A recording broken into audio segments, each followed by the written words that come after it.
Discover the town of Tombstone, May 5th through 7th for the Wild West Paracon. Join paranormal investigators Greg Lawson, TAPS West Coast with special guest Bridget Marquardt, and others. After dark, come investigate 14 exclusive historic locations like Boot Hill Graveyard and OK Corral. Enjoy the seance experience, ghost stories in the mine, a ghost hunt 101 for all ages, plus vendors and much more. Don't miss this special event. For more information and ticket options, visit tombstoneparacon.com now. What I'm here to talk about is Bruce and how this Paracon became. I'm not that interesting. He's not. He really is. So, as Greg said, they did this in a hurry. When did we start doing this? We started this back in November. I had met one of our speakers who was here this morning, Jeff Woolwine, and his wife on the second deck of the Crystal Palace, overlooking Allen Street. Goes, why don't you have a Paracon? And I'm like, I don't know. We're going to have a Paracon. We're going to have one this year, and then we'll start to have them yearly after that. So we'll be having them first weekend of May for the foreseeable future every year. Well, we are coming to you live from inside the Oriental Saloon. The VIP meet and greet for the Paracon has just started, so all of our guests are here, and all the people have come in, and they are all starting to mingle here for just a little bit. But again, if you have a VIP package for the Wild West Paracon, you should be here right now because this is only for VIPs. These posters, you can kind of see it, but those are going to be auctioned off. They've been signed by all of our guests and speakers. And tomorrow at Shefflin Hall, you can place a bid in the silent auction and there's 4 of these, correct? There are 2 of each separate one. If you move the cord back, okay. That's a different one. So yeah. So there's 2 of this and 2 of that. So 2 of each available for auction tomorrow. If you are going to the Shefflin Hall and the Speaker Symposium tomorrow for Paracon, you will have a chance to bid on one of these super cool autograph posters by all of our guests here today. Thank you.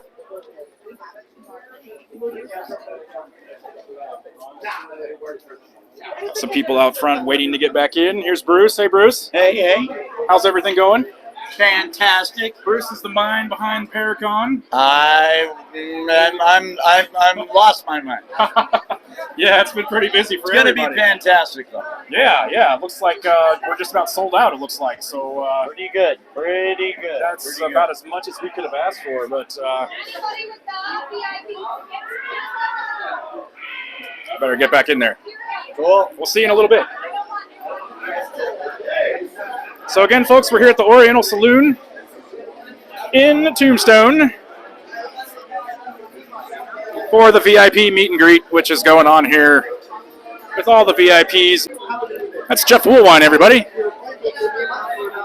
Better known for Petroglyphs in the Sky. Hey, Jeff. How are you? Good to see you. Now, you're doing the seance at the 6th Street House, correct? Well, yeah, we're doing the seance at the 6th Street House tonight, and we're also doing a UFO show tomorrow morning at 9 o'clock, and we're going to talk about the Phoenix Lights connected to the Native American rock art. Cool. Yeah, so it's going to be great. That's tomorrow at Shefflin Hall, correct? At 9 o'clock, yes, sir. 9 o'clock. Okay, cool. I think you're the first speaker out. Yeah. So that's awesome. Kicking this event off, yeah. Yeah, I know you guys are sold out tonight. I think you sold out tomorrow night too, do you know? I think so, yeah. If not, it's going to be sold out by the time that rolls around. Exactly, yeah. So, I can't wait to get the UFO show going. Yeah. So it's going to be great. Yeah, I saw a little bit of that setup today. It looks really interesting. So It's going to be different. we'll be there. It's not what people are thinking about it. It's something completely different. Right. So, right. It's what history says here. Right. Yep. Very cool. Very Awesome. cool. All right, man. Well, we'll see you over there. Are you going to the gunfight tonight? No, I'll be doing the seance. Oh, that's right. You got the seance, duh. Yeah, That's right. yeah. You're sold out. Okay. Yeah. Well, we'll see you. All right. Probably tomorrow. We'll definitely be at the symposium at Shefflin Hall, so we'll see you then. All right. Thanks, Thank sir. you.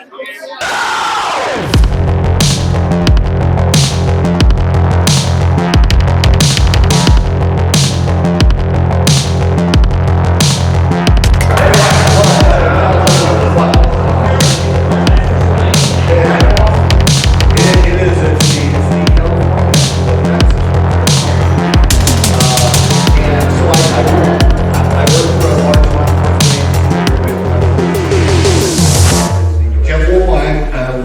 Petroglyphs in the Sky is going to talk to us. I can sit here and tell you a whole bunch about this gentleman, but I'm going to let him speak for himself. So, Jeff Woolwine.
Former Navy fighter pilot Brian Briggs has a new article in Politico titled, "We Have a Real UFO Problem, and It's Not Balloons." He joins me now. Brian, I'm with you. I mean, you've seen weirder things than a Chinese balloon while you've been in the sky, yes? Certainly. We've seen things that we haven't been able to explain as simply a balloon. And as we've been talking about the various objects that have been shot down over the U.S., there's been a pretty clear bifurcation between what we've been calling the Chinese balloon and what these other three objects are. And while we don't know what they are, the fact of the matter is we should know what's above our head at any given time. Whether it's a national security issue or whether it's a scientific question, we need to figure out what's above our heads. That video that we just showed, was that from your squad? Yes, that was in 2015 while we were aboard the USS Theodore Roosevelt off the coast of Jacksonville, Florida. We were doing training missions, preparing for our combat deployment. We recorded that object as well as other objects that were operating in our vicinity on a regular basis. And we simply didn't know what they were, but we did know that they were a safety hazard for our air crew and for our training missions. And we've been looking for the right way to report and deal with those issues ever since. But Ryan, what was that thing? That's what we're still trying to figure out. Something is in the sky and something is happening, and I was building my deck knowing that what I saw was true. Thousands of people all over Arizona saw something that night. I believe the many sights are real. I thought, wow, I'm just seeing things that most people are never going to see in a lifetime. March 13th, 1997. The skies above Arizona ignite. Major sighting here. Fiery globes seen by thousands. They started multiplying. One light became two lights. The ancient clues, over 1,000 years old, show a pattern. On the evening of March 13th, 1997, residents throughout Phoenix, Arizona are outside looking skyward. A large number of spectators are there to gaze at the Hale-Bopp comet, a comet last seen more than 2,000 years ago. But instead, something else appears in the darkness. Something quite unexpected. A mass sighting that came to be known as the Phoenix Lights. The most famous aspect of the case is the videotape footage of anomalous lights that appeared over Phoenix around 10 p.m. The investigation aims to find the answers to the numerous events in Arizona's crowded skies. Pat Usker will uncover local history of UFO sightings in the Phoenix area. Pat meets Jeff Woolwine, a UFO researcher at the foot of the White Tank Mountains. These hills are riddled with petroglyphs, block art carved into the landscape primarily by the Hohoka, a Native American people who lived here from 200 BCE to 1400 CE and then mysteriously disappeared. Pat and Jeff hike to the spot where strange petroglyphs have been found. Among the petroglyphs is an image Jeff believes to be significant. You you'll notice this interesting line here. It has a black hair, black hair, black hair in the line. In today's world, what we like to call them is barbells. Barbell-shaped UFOs, like this one videotaped over Phoenix on January 24th, 2005, are well known to modern researchers. It's possible that local tribespeople were inspired to record their own sightings on these very rocks nearly a millennium ago. And when you say barbell, you mean barbell-shaped UFO? Barbell-shaped UFO, correct. Hello, Tombstone, Arizona. How's everybody doing tonight? We're here on the first annual Paracon in Tombstone, Arizona. Can you believe it? Took us 100 years, but we're here, right?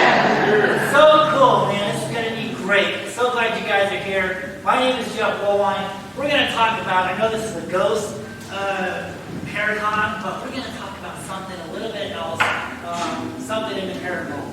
You don't got to come in on, it's fine.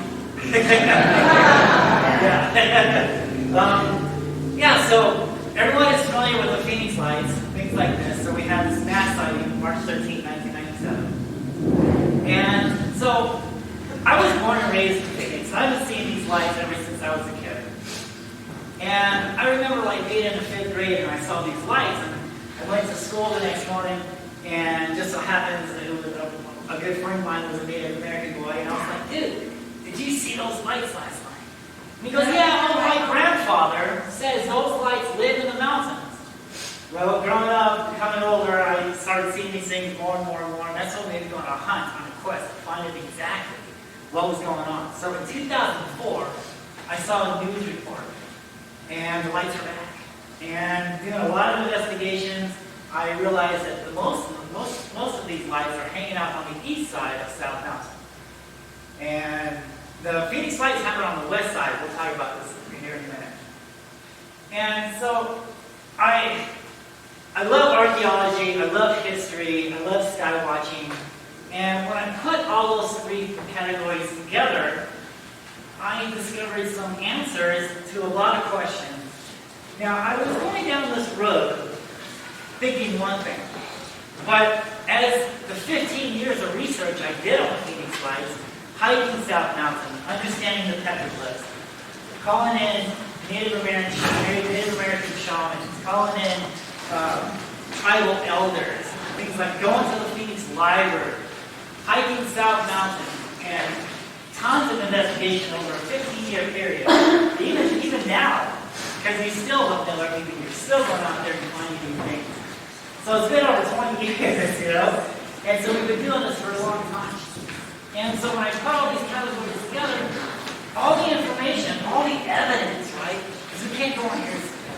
We have to look at 3 points of evidence. And what I like to say is the 3 points of evidence is, number one, we see it in the sky.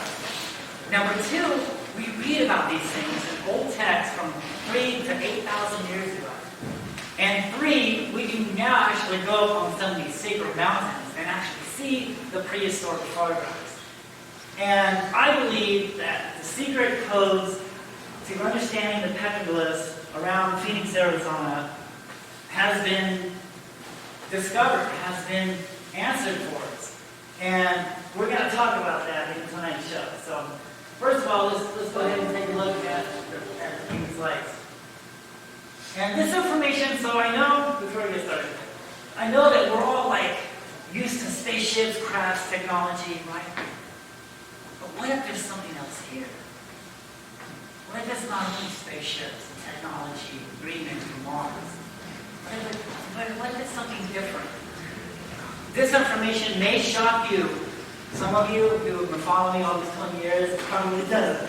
But a lot of you will shock you what you will see here in this morning's presentation. Let's start off with these lights.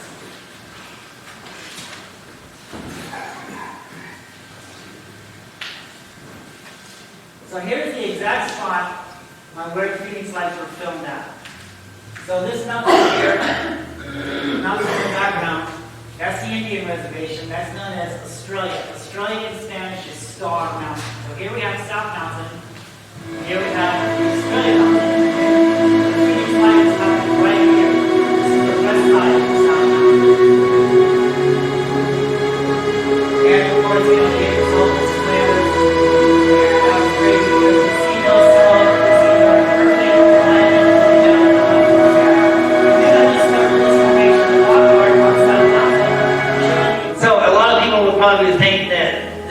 like these, this is a craft out here.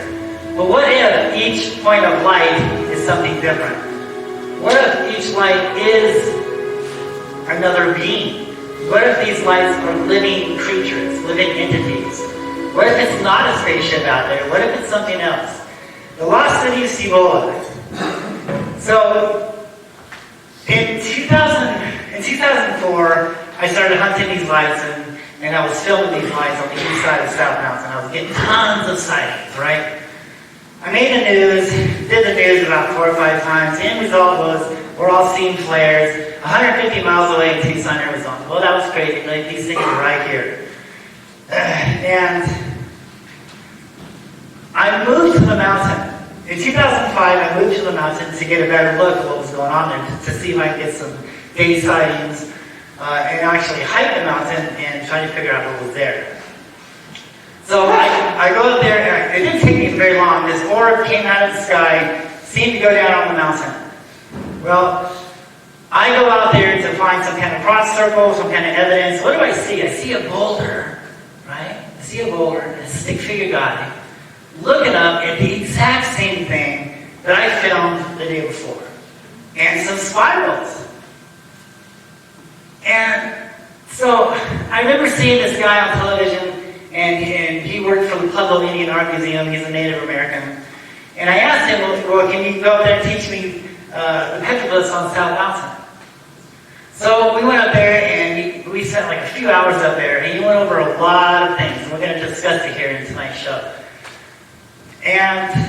But it just wasn't making sense. So I ended up going to the Phoenix Library. So I'm finding all this stuff, right? I'm finding altars. I'm finding evidence of giants. I'm finding a lot of stuff. I'm finding tombs on South Mountain that just didn't seem to add up to me. I mean, the archaeologist isn't talking about this. See, I'm an investigator.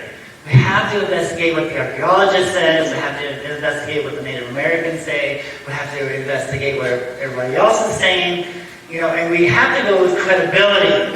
We can't go on hearsay. We need proof. And so I ended up going to the library to find out exactly if there was any information there. And lo and behold, what do I find? I go to the Phoenix Library up on the government floor, and I say, give me everything you have on South Mountain. This lady came out with a stack of folders like this from like the 1930s, right? And lo and behold, this guy here, Charles Holbert, he was the first park ranger of South Mountain from the early 1930s to the late 1940s. And he was there to protect the mountain. And so the natives at that time trusted Charles. They told him who the Hohokam people were, what happened to them, and what they left behind. And let's examine this for a minute. Who are the Hohokam people? So Hohokam is a Pima name for the people who are gone, the people who are missing. Because we don't know what happened to these people. They were here for 1,000 years. They were masters of the canal systems. As a matter of fact, Phoenix today still uses the same grids of the canal systems that the Hohokam left behind. They were here for 1,000 years and they disappeared. But when they left stuff in the mountain. They left gold in the mountain. Charles Holbert goes to write, because what he learned from the natives of that time. He says, when the Hohokam people first arrived here, they didn't know how to live. So the spirits of the earth and sky, does he say spaceships? Does he say crafts? Does he say aliens? He says spirits. Spirits of the earth and sky came down from the heaven, up from the sand world, and they taught these people how to live. And in return, they worshiped these things as gods. And yes, there was sacrificing going on. I found many altars out there on South Mountain. He said, before they left, they buried gold in some of the tombs of South Mountain. As a matter of fact, some of the legends of the Phoenix Lights is that the Phoenix Lights is actually guarding the gold that's in the tomb, in some of these tombs on South Mountain. They're waiting for the Mayans to return. Because all of this is going to happen again one day. They're waiting for the Mayans' return to uncover this gold, uncover the secret artifacts, the magic artifacts that are buried in South Mountain. And I'm sure a lot of you are saying, well, how come the archaeologist isn't talking about this? Well, after Holberg's death, because Holberg told people about this, man. Matter of fact, in his writings, he talks about how he was chasing people off the mountain for digging up the gold. As a matter of fact, there was a thing up there, it was called the Four Crosses, right? And he kept the Four Crosses a secret. Until one day the city of Phoenix put a map and put a hill on where the Four Crosses were. Charles Holberg made a mistake and told people, look, there's crosses up there, made by the Spanish conquistadors. And so what had happened? Gold seekers ran up there, destroyed the crosses, looking for the gold. Well, after his death, what did they do? They made South Mountain a government park. Why would you do that? Why pick on South Mountain? Oh, by the way, it wasn't named South Mountain back in the day. It was called Mount Sapoa, Mountain of Mercy. And tribes from all over the nations used to come to this Valley of the Sun and watch these lights in the sky and watch these other things in the sky.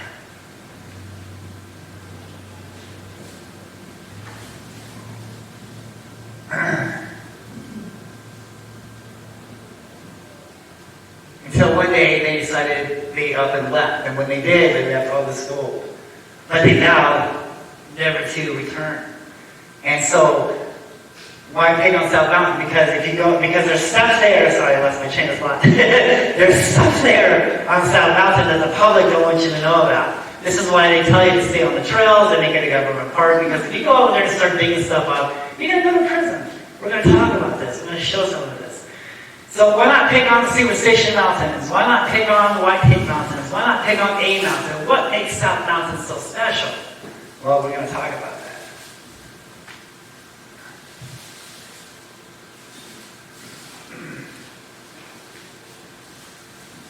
And he was talking about how the Mayans were here. Not only the Hohokams, but the Mayans were here along with the Hohokam Indians. And it's only natural, there's so much evidence because Arizona was a part of Mexico back in the day. So of course the Mayans were here. And one of the things here that he talks about on how the Mayans were here is this thing, these symbols right here. This is on the Mayan tombs in Mexico. There's a closer look of them. And then when we come up on South Mountain, we can see the exact same carvings that are in Mexico. This is just one example. I've got thousands of evidence that the Mayans were here. And I find it interesting too that when some of these Mayan pyramids, when you do a double image, it looks like some of the things that people have been reporting in the skies. Where did the Hohokam go? So, the archaeologist wants us to believe, well, the Hohokam were here for 1,000 years and they simply migrated somewhere else because it got too hot. Okay, well, let's examine that for a minute. If they went somewhere else, where did they go?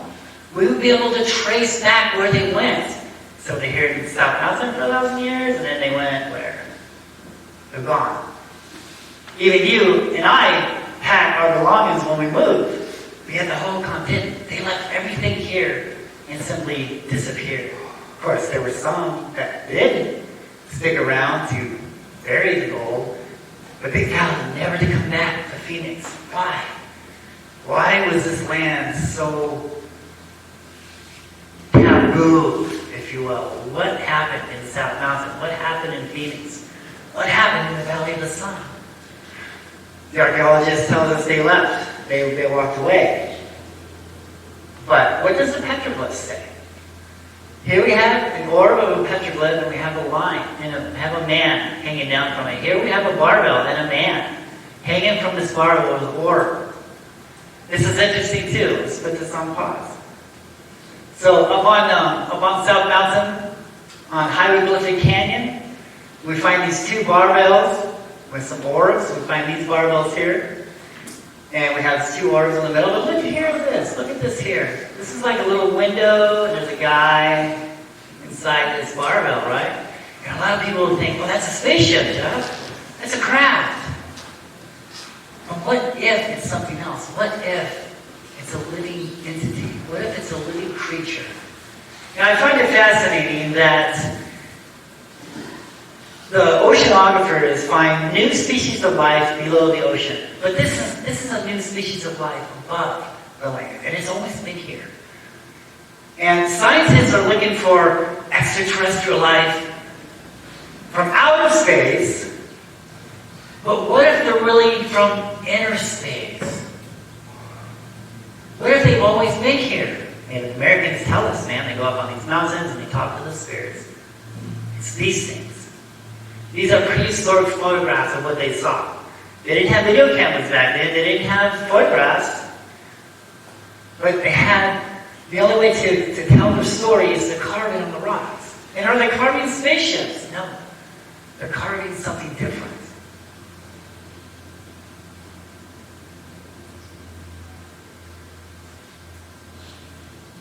So what are they carving?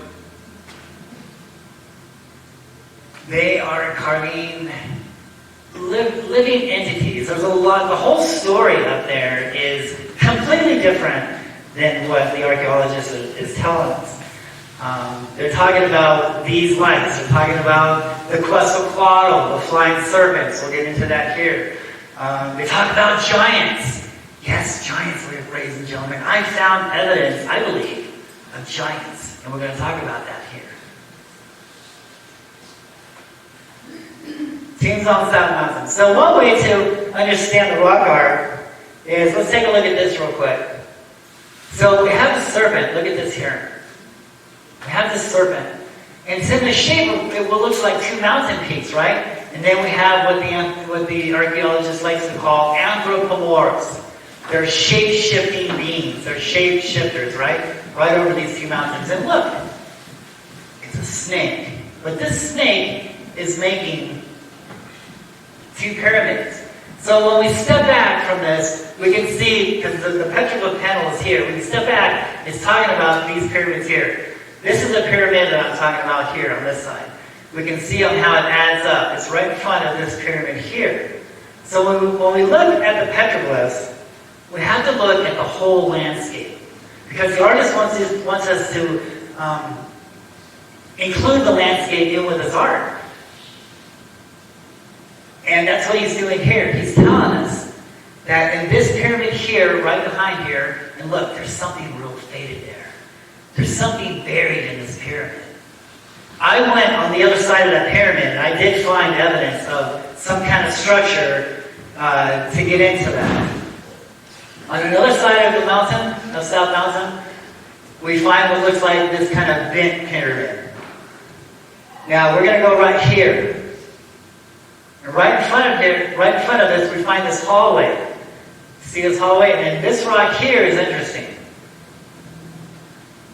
We find Roman numerals. So someone else is out here marking on where these locations of tombs are.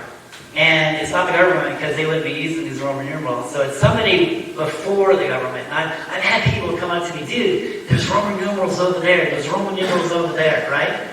So someone is going around documenting what's here. And even the government put their symbol up there. Look at that. Right up on top here is a painting of a circle, of a donut. And then from space, you can see it. This is the hallway here that we're talking about. Now, into the hallway, we find this.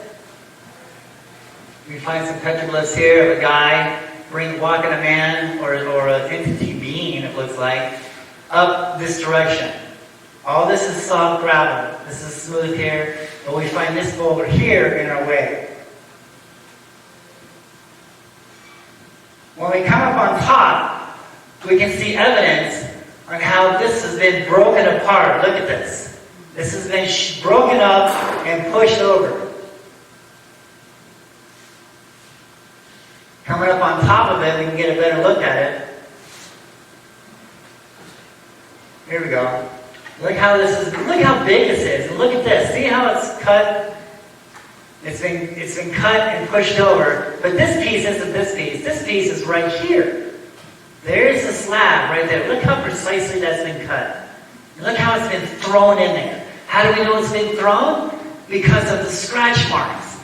So somebody very big, very powerful threw this stone, and it bounced off this wall, and it scratched the wall, and it's been resting here for over 1,000 years. The feathered serpent. So we're talking about Quetzalcoatl, and here's a good example of the Mayans, and they're talking about the flying serpent. Here's another flying serpent on one of the pyramids in Mexico.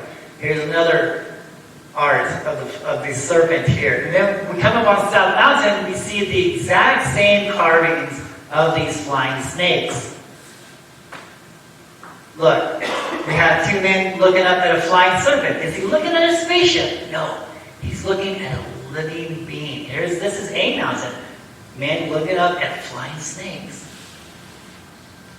And this one here, we're going to pause this for a minute, real quick. So remember how I said you have to look at the whole landscape? And you ever wonder why sometimes these petroglyphs are high on cliffs?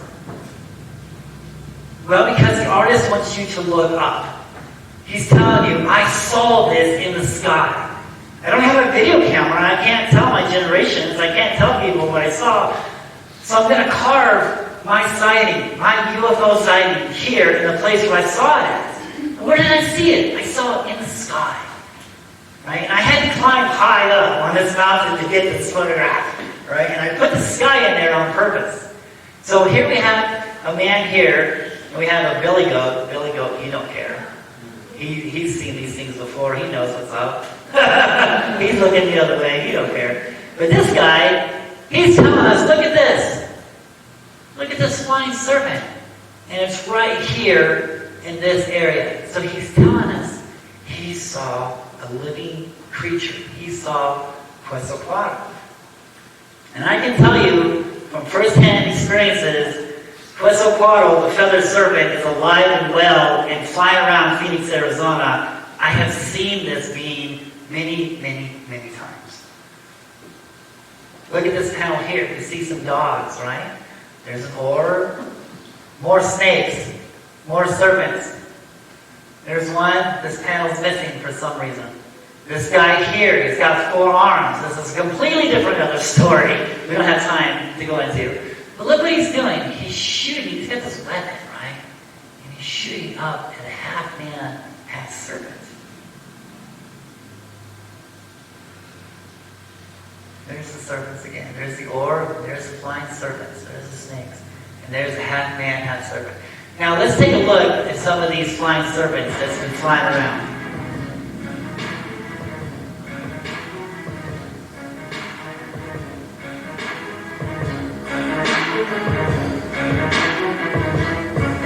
This thing is clearly alive.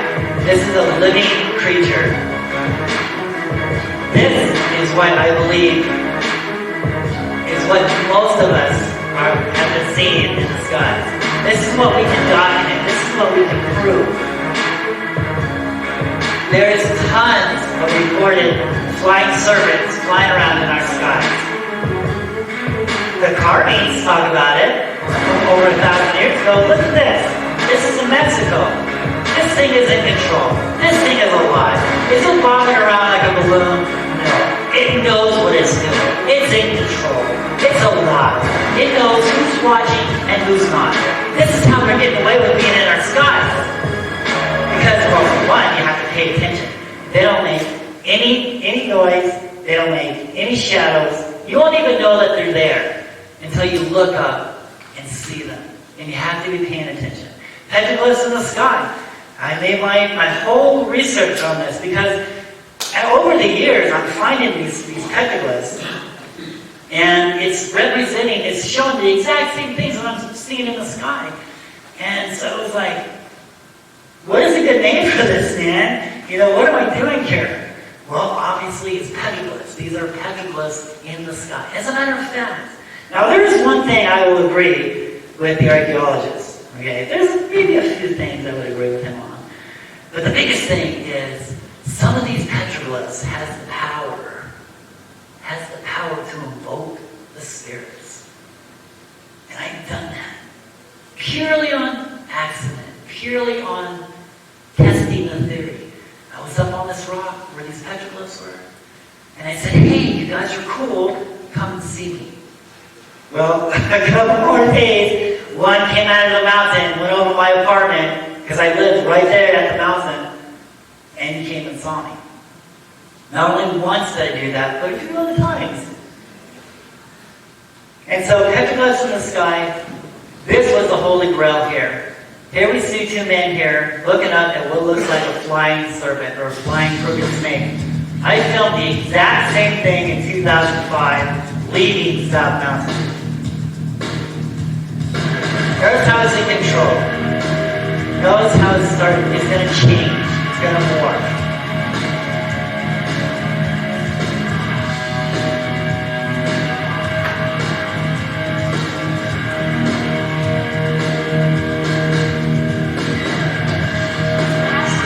The classic, some people like to call it Tic Tac UFO. Later on in the sighting, it changes. Look at it now. It looks more like a hammer, right? It's changed. It's morphed. It's on a mission. It knows where it's going. It came out of South Mountain.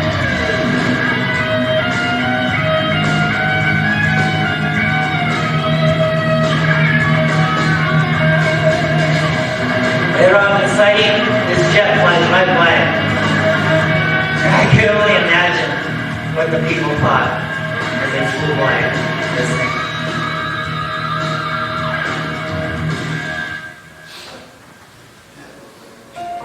This creature here came out of the sky. This actually made video of the day, 2005, and they shot 3. And as I was filming this thing, I kind of noticed that it looked like a flying spider. And I couldn't help but think of some of the Native American myths on how they say that Spider Woman used to weave her web in the sky. And this is how the Hopis learned how to weave their baskets, is watching Spider Woman in the sky. Is the Spider Woman? It's something. Is it a spaceship? I don't believe so. I believe this thing is clearly alive. And look, they've carved the exact same thing on South Mountain. This is cool too. Take a look at this. We're gonna put this on pause real quick if we can. Pause. There it is. So look at this here. This is from Nuremberg, Germany. All right. In the 1500s. Look at this. This is crazy. We have the Phoenix lights. We have other orbs, right? We have these tubes, maybe cigar things people are talking about. We have this thing here. Look, it's over a city, clearly, right? Look at all these orbs in the sky. But tonight, we're going to concentrate on this guy here. Look at these. I like to call them jacks. You know, like the kids jumping jacks, right? Looks like jacks. I just find it so fascinating that people from on the other side of the world who didn't know each other, and there's no way of contacting each other, saw the exact same thing. I found this on South Mountain. I thought that was pretty incredible. Shapeshifters. So they've been telling us this whole time, the Native Americans have been saying these things are shapeshifters. They're changing shape, they're changing colors. That's what they're doing. It's really fascinating to watch, especially when they come down from the sky. They're solid, they're full, right? They're changing colors. They're doing magical stuff until they get down on that mountain and they cruise over the mountain, and then all of a sudden, I understand why they call them spirits, because you can start to see through them. They're like ghosts. And they just absorb themselves into the rock. I know it sounds crazy. I've seen it, and I have found it. And they call them shapeshifters. Now, let's look at this. So we have two men here. This is on A Mountain, looking up at two orbs in the sky. Just like what we see in the skies today. This is just the beginning. Pretty soon, I've already seen this, pretty soon more sightings are going to come forth.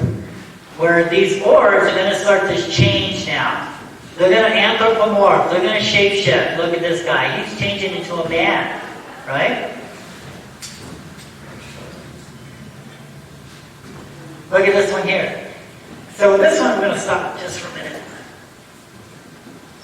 So some interpretations on this, some like to call this a lizard man. But in studying these things and seeing what they're doing, I believe, because see that little belly, that little circle of belly right there? So a lot of interpretations is they're half in our world, half in the spirit world. Well, watching these things and seeing what these things do, This is just the beginning. This is what we see today. We see these orbs. But now, what is he doing? He's morphing. He's shape-shifting. He's looking exactly like what humans look like. He's mimicking humans.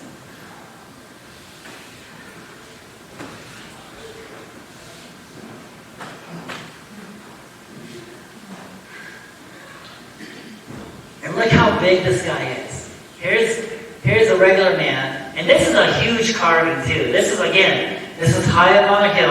I had to climb up there to film this. And look, and I could see this guy from at least a quarter of a mile away. I mean, he was so huge, right? And look, and the artist is telling us, this is a regular human, and he's looking up at, what is this, a giant? Is this what some scrolls call the Nephilim? Look at these two orbs here. This is an orb, this is an orb, and he's connected together.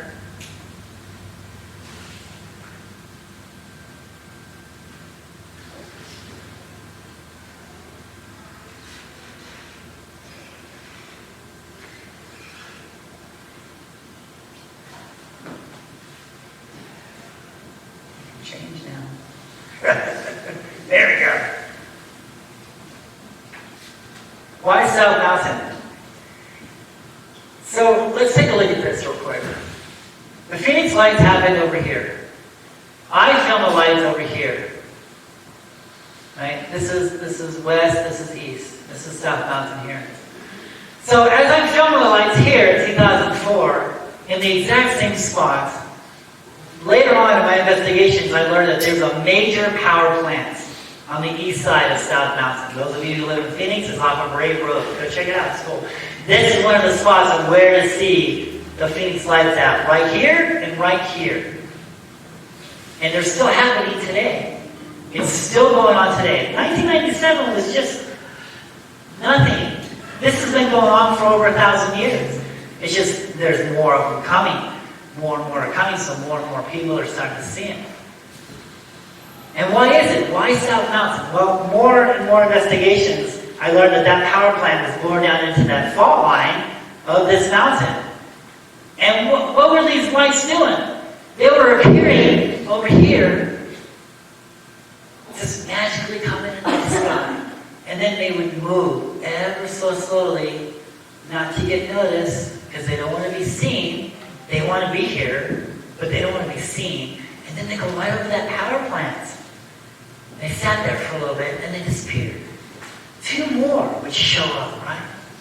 Ever so slowly moving. Because if they were zipping around in the sky, we're like, wow, look at that, world, too cool. No, man, they're coming in. They're stealthy. They're not making noise. There's no shadows. Going to that energy spot, right? And this is the reason why this mountain has been a sacred mountain for these beings. It's because of the energy, the fault line energy. This is the reason why we see a lot of sightings in certain areas, but other areas we don't.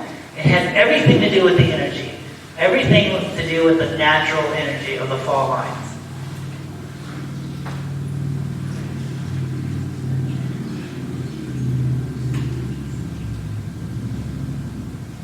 What are spirals?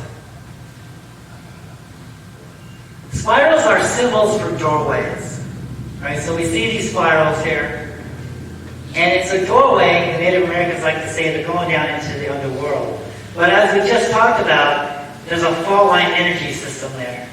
So in a scientific analysis, they're going down into the energy source. They're going down into the fault lines. But to the natives, because they didn't understand this yet, they're saying they're going down into the underworld.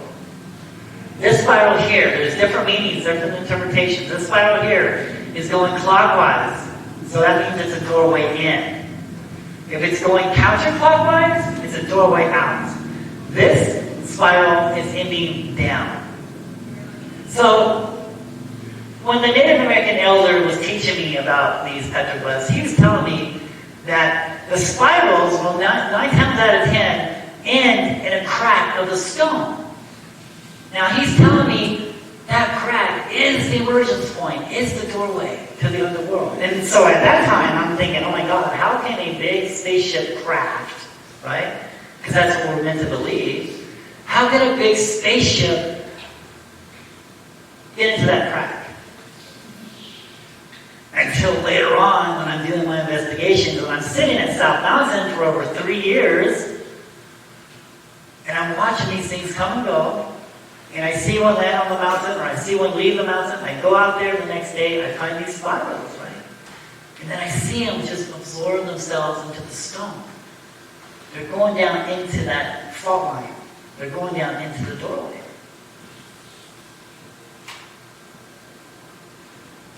And so, one thing I wanted to point out real quick is when the spiral ends up, there's a vortex in the sky. There's a doorway in the sky. That's when these lights, these Phoenix lights, and these other creatures, they're just magically appearing in the sky, right? Because there's an energy source up there. I find it interesting too. I wasn't going to talk about this, but I will real quick.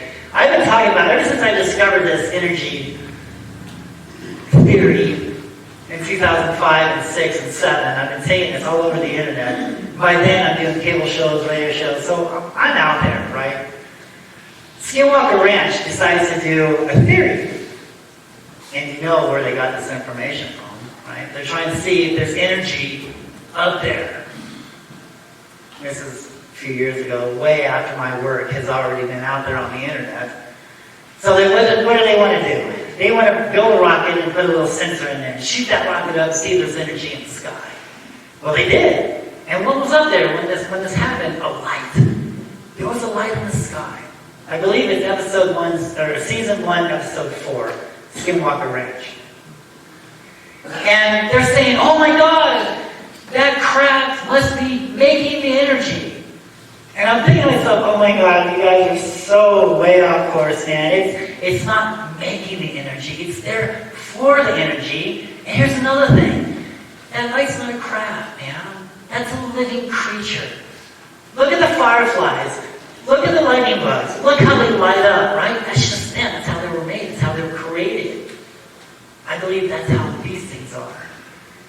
When you see 5 lights out there, you're looking at 5 living beings, 5 living entities. It's not some rogue spaceship. It's not a craft. These things are alive. Back to the spirals. So here we have the spiral and it's in down, right? So down here is a big crack. There's a guy looking up at this lizard. But right in the middle, if you look closely, you can see on how this lizard, he's coming out of the spiral, he's coming out of the doorway, and he's like a ghost, right? He's a spirit. And as he becomes more away from the spiral, from the doorway, he becomes more soft.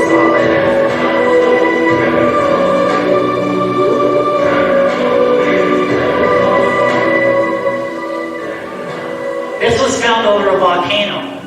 And again, volcanoes, energy, natural energy. So it's only natural that we would see this light orb filmed from a helicopter over a volcano. I found the exact same type of light coming down on a mountain not too long ago. But in March, I filmed this light. It says I filmed this light in night vision. We can see the mountain.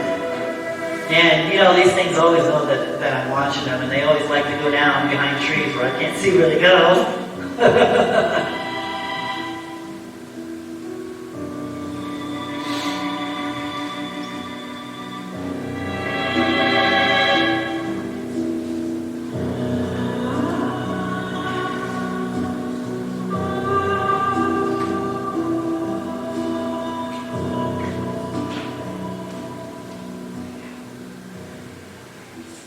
Again, South Mountain looking up at the corner of the sky.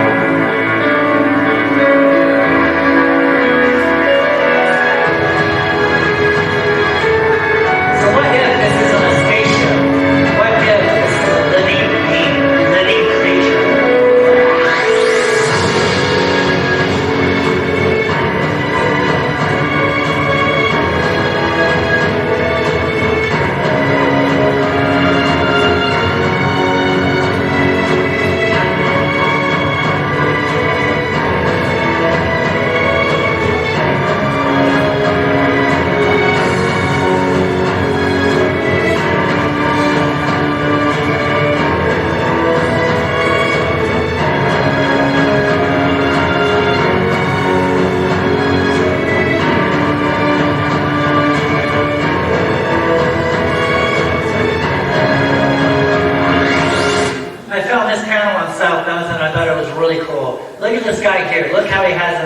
elongated head. And he's looking up, he's got his hand on his brow, looking up at a barbell in the sky. There's an orb. Look at these lines here, right? We all know what the lines are doing, right?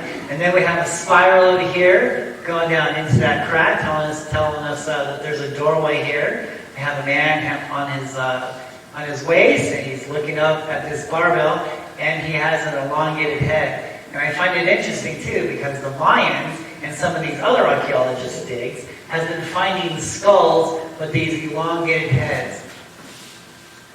Look at the coyote there. Right, here we go. There's a Mayan. And the exact same type of petroglyph on South Mountain in Phoenix. And it's interesting, too. If I can put this on pause, I have time. It's interesting, too, because you know what? The archaeologist, so he wrote a book, right?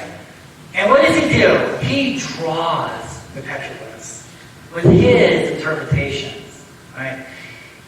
There's only a few small, very small pictures in color of petroglyphs.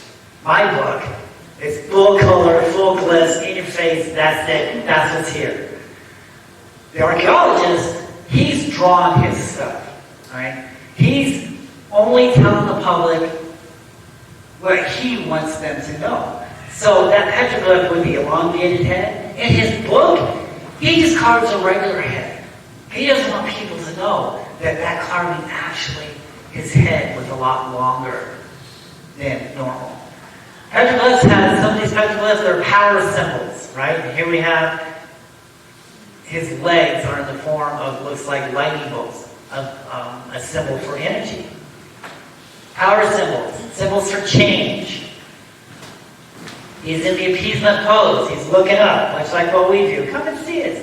Giants in the Valley of the Sun. Yes, I believe I have found evidence of giants. Now look at this. This is a superstition mountains, right? And we're all familiar with the Lost Dutchman's gold mine, right? Everyone's looking for the gold. Well, according to Arizona native history, this mountain goes a lot deeper than the German guy losing his gold on this mountain. The story goes that when there were giants here in the Valley of the Sun, the flood was coming. And the giants didn't want to drown. So the lead giant told his people to climb up on this boulder. And the lead giant used his powers to raise this boulder up. But the water kept coming. He used his powers again to raise this boulder up.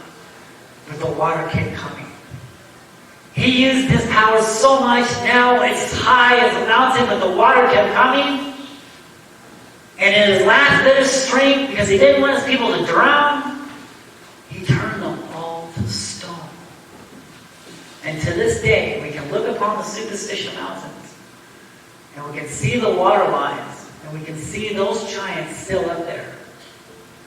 Here we can see the water line here. And then we can see giants that have been turned to stone. Now it's interesting too, because people are asking me, well, how come there's not a written language? Well, there really was once a written language. And they actually did carve their language on these rocks. And the story goes that the juveniles, because they had these secret incantations, they could have mountains move. They can have boulders move, right? But the juveniles, the story goes, the juveniles were misusing their powers. They were saying these incantations, and they were moving mountains, and the holy people who gave this power to these people, the people that came up down from the sky, up from the ground, they call them holy people. They saw what was going on, so they said, you are not going to use this anymore. You cannot use this language anymore. So they banned this language. And over generations and over time, this language was lost. So yes, there was a written language at one time. It was secret magic incantations. And then we can see the giants turn to stone. Here we're up on top of the Superstition Mountains, and we can see more of the giants. And they're still up there today. It's cool too because even in Phoenix, Arizona, we find Camelback Mountain. There's the camel's hump. There's his head, right? There's his nose. But look who's sitting on top of his nose, right? There's a giant turned to stone on the tip of the camel's nose. Rest easy. And again, we come up on South Mountain. What do we find? We find carvings of giants. Now this is interesting too. Look at this here. I found this wall high up on a hill. This is Phoenix. On the other side of this is all blown up. They blew it all up. There's a lot of petroglyphs on that too, but they blew it up because this is facing the city. So anybody looking out from the city can see that this is actually a giant wall. Look at these bricks, right? Something that we see in Mexico. Sometimes we see it on the Aztec pyramid. But look at this hill. See this? They buried this. Wherever this wall is going into, this hill, this is all soft dirt. They all buried it. There's something there. Did the giants make this? Somebody did. Was it the secret incantations to move these stones? Could be. Light and shadow. So the Holocaust are very, fascinating people. And so here we have this rock here. And it resembles this serpent here. Right, this is on the east side of South Mountain. Here I circled it. We can see the serpent. And this is a cut. Over here we can find petroglyphs. But here we see this boulder, and it's been rested on top of here. So during the equinox and the solstice, it will cast a shadow and make this what looks like a serpent. This happens during the equinox and the solstice. We can actually see this here, and it's actually eating an anthropomorph. This boulder also makes a shadow of a profile face. Here on the other side of South Mountain, we can see the exact same thing. We can see how it's all chiseled out, and it's making a carving of a profile face. There's his chest, there's his chin, there's his nose, right? Here's a better picture of it. And look, on 12 noon during the equinox, the petroglyphs are flying in the light. There's a guy here. Look at that. This guy here is touching the light. Is that fascinating? Even on the Superstition Mountains, there's a shadow form of a cheetah or a cat chasing a rabbit. How to read the rock art?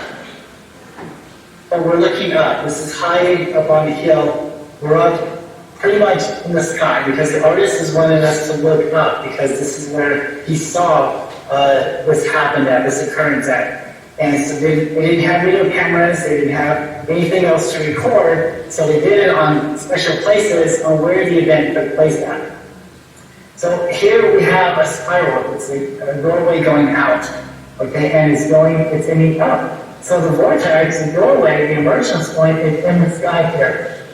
Now, we have this serpent coming out of the spiral. Those of you who have been following me all these 20 years or so know I've filmed many, many serpents in the sky coming and going from South Mountain. This is a perfect example of what the artist is trying to tell us here.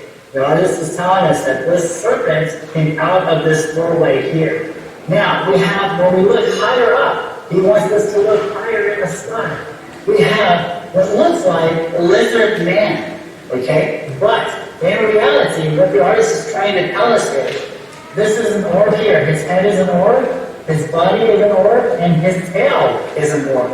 And what is going on here is they're connected together in a line, and they're making these shapes. So it looks like they are mimicking what looks like a human figure in the sky. Because that's what these people like to do. They like to shape-shift. The Native Americans have been telling us forever that these things, they shape-shift. And that's exactly what this being is doing. He's shape-shifting into the likeness of a man. We have 3 orbs, and he's looking like this. The ghost on South Mountain. So in closing, I know this is a paranormal ghost, and we're all excited on the first annual Tombstone Paracon ghost hunt. And I'll be doing a seance at 6th Street. So I'm going to tell you the story of the ghost on South Mountain. So there was a padre that came around, right? And he was mean to the Indians. And he used to steal their gold and put them in a cave on South Mountain. Well, one day the Indians didn't like that too much, so they ambushed him and his men, and they killed him at what's now called Padre Hill. And the legend says that whoever gets close, because before he died, he didn't tell people where the gold was. So the gold is still out there somewhere on South Mountain. But the story says that when you get close to it, that the ghost of the Padre will walk behind you and leave footsteps in the sand. And to the right person, he's going to let be known where his gold is. And I have found this cave, and when you look at it from a distance, you can actually see two ghost eyes staring back at you on certain times of the day. It's creepy. But yeah. Thank you guys so much for being here. Make sure that you can find me on eBay. Thank you guys so much. Have a great day. Thanks, Jeff.